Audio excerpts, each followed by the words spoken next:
حضرات سلف دعاؤں کا بڑا اہتمام کیا کرتے تھے، اس لیے ظاہری طور پر وہ لوگ تکالیف سے محفوظ ہوا کرتے تھے، ان کی جان مال محفوظ ہوتی تھی۔ حضرت ابان بن عثمان رحمہ اللہ ایک دفعہ حدیث سنا رہے تھے، تو انہوں نے اپنے شاگردوں کو بتلایا کہ تم یہ دعا پڑھا کرو، بسم اللہ الذی لا یضر مع اسمہ شیء فی الارض ولا فی السماء وہو السمیع العلیم۔ کہا 3 دفعہ پڑھ لیا کرو تو تم شام تک تکلیفوں سے محفوظ رہو گے، شام کو پڑھو تو صبح تک مصائب اور تکالیف سے تمہاری حفاظت رہے گی۔ انہوں نے جب یہ روایت انہیں بیان کی تو شاگردوں میں سے ایک ان کی طرف دیکھ رہا تھا، گویا وہ زبان حال سے یہ کہہ رہا تھا اگر تکالیف سے حفاظت ہوتی ہے تو آپ کے جسم پر کیسے فالج ہو گیا، تو کیا آپ نے یہ دعا نہیں پڑھی؟ اب یہ شاگرد کے دیکھنے سے ہی بات سمجھ گئے تو ابان بن عثمان رحمہ اللہ نے یہ جملہ کہا، ان الحدیث کما حدثتک ولکنی لم اقلہ یومئذ لیمضی اللہ علی قدرہ۔ حدیث اسی طرح ہے جیسے میں نے تم سے بیان کی، لیکن اللہ کی طرف سے تقدیر میں ایک بات طے تھی، تو جس دن مجھ پہ فالج کا یہ حملہ ہوا ہے اس دن میں یہ دعا پڑھنا بھول گیا تھا، یہ مسنون دعا نہ پڑھ سکا، اسی دن میرے پر یہ فالج کا حملہ ہوا ہے، جب تک میرا اہتمام تھا تو میں اس سے محفوظ تھا۔ تو یعنی ابان بن عثمان نے بتلایا جب تک دعا پڑھتا رہا میں محفوظ تھا، جس دن میں نے یہ دعا نہیں پڑھی اس دن میرے اوپر بیماری کا یہ اٹیک ہوا ہے۔ تو انسان مسنون دعاؤں کا اہتمام رکھے، اللہ تعالیٰ تکالیف سے اس کی حفاظت فرماتے ہیں۔ یہ روایت سنن ترمذی میں ہے۔ علامہ ابن عساکر رحمہ اللہ کی کتاب ہے تاریخ مدینہ دمشق، اس میں انہوں نے ایک واقعہ ذکر کیا۔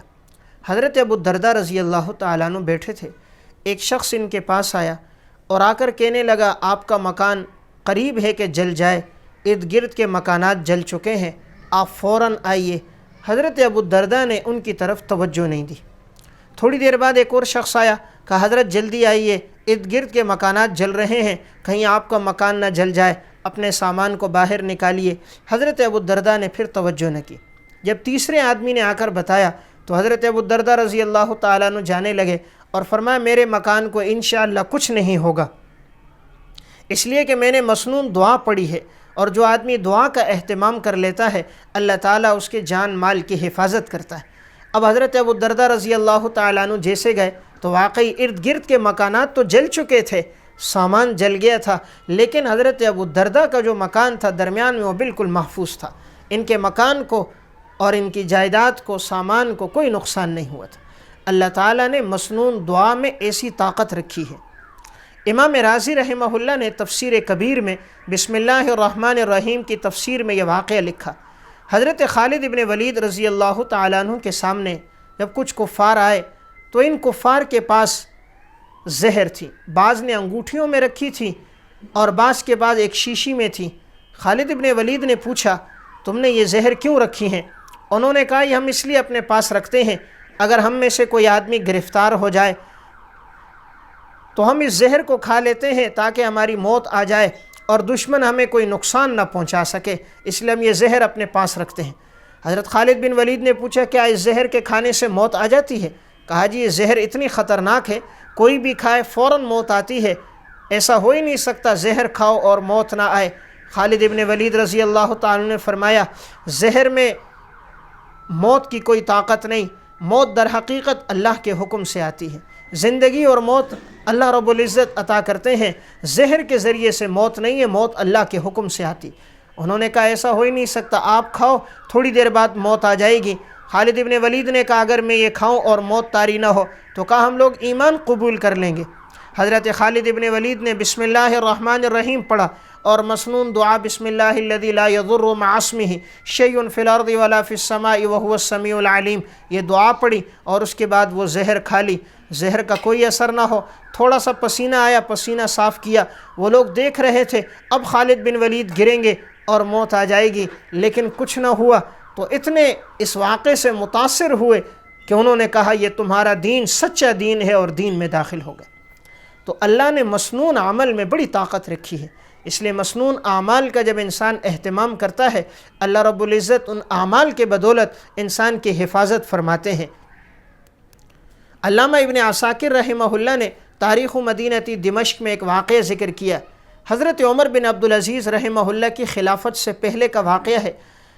انہوں نے یہ واقعہ بتایا کہ ایک دن میں نے خواب دیکھا، اور خواب میں دیکھتا ہوں کہ عروہ ابن زبیر رحمہ اللہ کا جہاں گھر ہے اور اس کے گھر کے ایک پیچھے کی جگہ خالی ہے، اور اس خالی جگہ میں سب شیاطین اور جنات جمع ہیں۔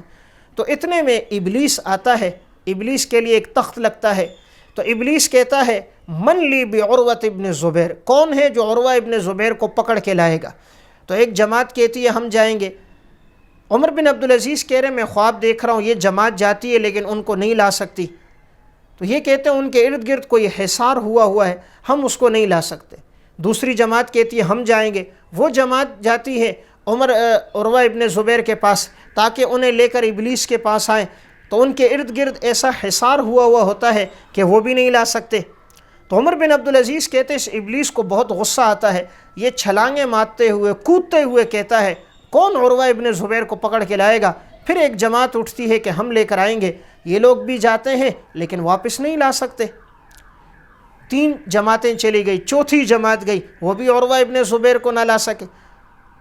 اب کہتے ہیں یہ شیطان بڑا مایوس ہو گیا کہ کوئی بھی انہیں نہ لا سکا، تو اس نے کہا چلو یہاں سے واپس چلتے ہیں۔ تو یہ شیاطین اور جنات واپس چلے گئے۔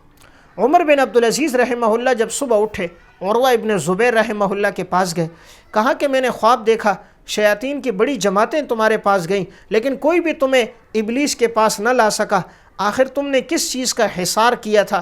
تو انہوں نے دعا بتائی کہ میں مسنون دعا رات کو پڑھ کے سوتا ہوں، تو اس دعا میں اللہ نے ایسی طاقت رکھی تھی کہ ابلیس کی جماعت در جماعت جاتی رہی لیکن عروہ ابن زبیر کو کوئی تکلیف نہ پہنچا سکے۔